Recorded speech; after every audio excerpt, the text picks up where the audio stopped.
इनको शक था तो गुमशुदगी दर्ज कराई। तो ऐसा लगा कि भाई जिनके साथ जिन लोगों से उसकी मित्रता थी या मतलब आना जाना था, जिनसे संबंध थे, जिन पे शक था, उनसे ये कई बार मिले तो उन्होंने कहा जी कहीं घूमने गए हैं, क्योंकि वो अक्सर किसी काम से कई बार अपने ट्रैक्टर से संबंधित काम, भोपाल की तरफ निकल जाना, इस तरह से अपने काम संबंधित जाता रहता था। लेकिन जब वो गोलमोल जवाब देने लगे तो इनको शक हुआ, और शक होने के बाद में इन्होंने 29 तारीख को मुकदमा दर्ज कराया कि हमारे आदमी, हमें लगता है कि इन लोगों ने हमारे आदमी की हत्या कर दी, अपहरण कर दिया। अब उसमें पुलिस ने जो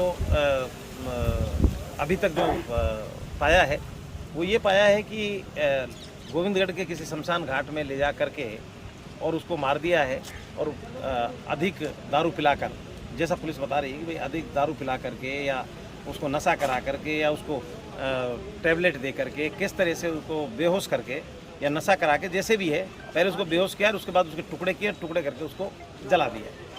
बात यह है कि इतना जघन्य अपराध, और वो भी इस हालात में कि आदमी को मार दिया जाए, टुकड़े कर दिया जाए, ऐसे अपराधी अगर यहाँ पर पनप रहे हैं तो हमारा तो कहना ये है कि इनको कड़ी से कड़ी सज़ा, और इनको सज़ा, ऐसे लोगों को सभ्य समाज में जीने का कोई हक नहीं है। इनको निश्चित रूप से फांसी तक की सज़ा होनी चाहिए, फांसी से कम इनकी सज़ा नहीं होनी चाहिए।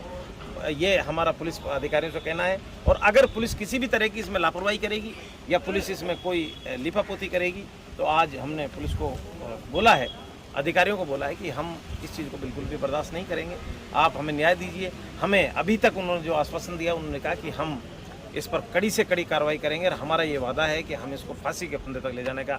और मैं तो आपको बता दूं कि मेरी माननीय एसपी साहब से भी बात हुई है। एसपी साहब ने मुझको बोला है कि हम इसको ऑफिसर स्कीम में रख के इस केस को जल्दी से जल्दी 6 महीने के अंदर सजा करा के और उसको फांसी के फंदे तक हम पहुंचाने के हम आपसे वादा करते हैं कि फांसी के फंदे तक पहुंचाएंगे।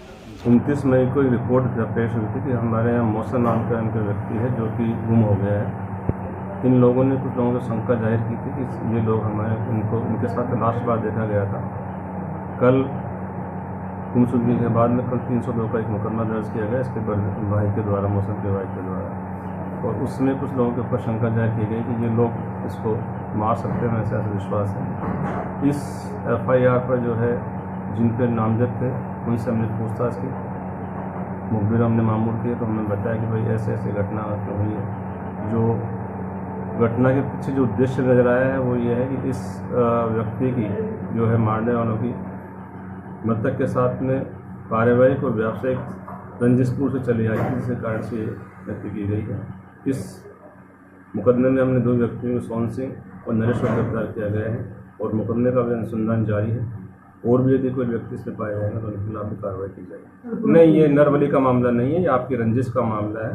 इस रंजिश के कारण से इन्होंने एकांत में शमशान घाट में ले जाकर उनको मारा है और वहाँ जलाया है। सर, रंजिश का कुछ पता लगा? रंजिश इसमें व्यावसायिक रंजिश भी है, क्योंकि ये जो सोन सिंह है इसने कोई दुकान की थी, उसको बर्बाद करने में इस व्यक्ति का जो मौसम में इसका योगदान वो बता रहा है मुझे, और पूर्व में भी इनके कोई पारिवारिक और संबंध पहले रहे हैं, इस कारण से भी एक कारण ये भी रहा है इसका मृत्यु का। हमें ऐसा लगता है कि ये हत्या है, और इन्होंने जो हत्या की है, हत्या कोई आदमी का कुछ भी शक हो सकता है, किसी भी घर में आना जाना किसी भी तरह से, लेकिन इन्होंने कोई उल्टा सीधा शक करके ये हत्या की है। तंत्र विद्या की तो यूँ कि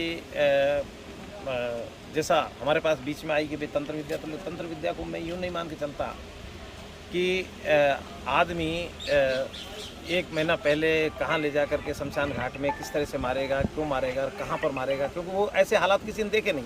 आइडिया है कि भाई इन्होंने तंत्र विद्या के लिए मार दिया हो, लेकिन ये कोई महात्मा और बाबा जी तो है नहीं जिन्होंने मारा है।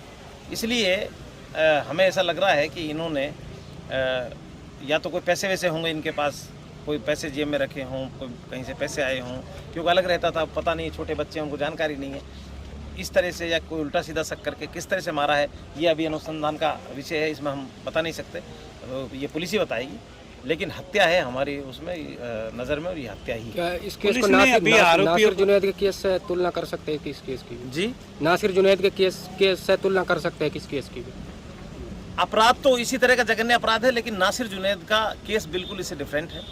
नासिर जुनैद का केस यूँ डिफरेंट है कि वो उन लोगों ने तो षड्यंत्रपूर्ण तरीके से पहले से प्लानिंग करके और आकर के उठा करके ले गए थे, किडनैप करके अनजान आदमी को। इनका एक दूसरे का परिचय था आपस में, और एक दूसरे का आना जाना था, इसलिए उससे डिफरेंट केस है। और उससे इसकी तुलना नहीं की जा सकती। लेकिन अपराध उससे किसी तरह से कम नहीं है, अपराध उतना ही जघन्य है और उससे भी ज़्यादा कपकपाने वाला अपराध है कि किसी आदमी को आप इंजेक्शन दें या दवा में कुछ पिला दें और फिर उसको उसके टुकड़े करें और फिर उसको 2 जगह ले जा करके जला के मार दें।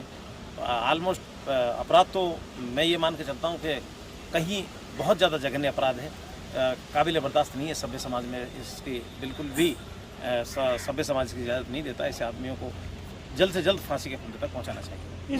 देखिए, मैंने ये सवाल किया था कि भाई ये लोग इस तरह के इतने बड़े दुर्दांत अपराधी यहाँ हैं, तो आप लोग इस पे थोड़ा सा गहन विचार कीजिए। तो अभी वो कह रहे हैं कि ये अनुसंधान हमारा चल रहा है और हम पता करेंगे और निश्चित रूप से मैं ये मान के चलता हूँ कि ऐसे दुर्दांत अपराधी के प्रति मैं नहीं मानता कि पुलिस का नरम रवैया हो सकता है, रखना चाहिए। तो एडिशनल एसपी खींची साहब और डिप्टी एसपी और इंचार्ज साहब तीनों का ये कहना है कि किसी तरह की हम नरमी नहीं बरतेंगे। हम इस बारे में भी अगर कोई क्या होगा, अभी तक हमारे पर इनके पास हैं, थाने में हैं और वो जमा है क्योंकि वो FSL जाएंगी। वैसे भी कुछ हड्डियां हैं जिनको ले जा करके हम दफना देंगे, बाकी तो वो हड्डियां हमारे काम की कोई बची नहीं है। और क्योंकि FSL जाना ज़रूरी है उनका, तो कुछ पीसेज वो कह रहे हैं कि साहब कुछ ले जाना आप अपनी रस्म पूरी करने के लिए, बाकी तो बच्चा क्या हड्डियों के अलावा कुछ है नहीं। बढ़िया सवाल है आपका।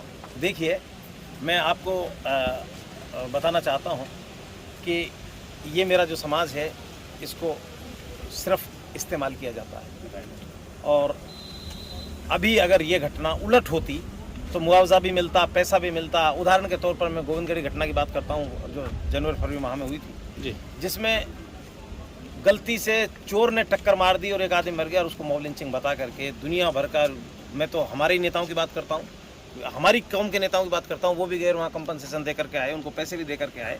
जबकि एक्सीडेंट का मामला था, मेरे पास उसका प्रूफ है, मेरे पास रिकॉर्ड है कि चोर के एक्सीडेंट करने से मारा था और हमारे 10 में वहाँ बंद कर दिए थे, उनको नौकरी भी दी। और यहाँ कोई सुनने वाला नहीं है। यहाँ तो जिस दिन हमारे लोग जागरूक हो जाएंगे तब हमको मिलेगा, ऐसे कोई देने वाला नहीं है।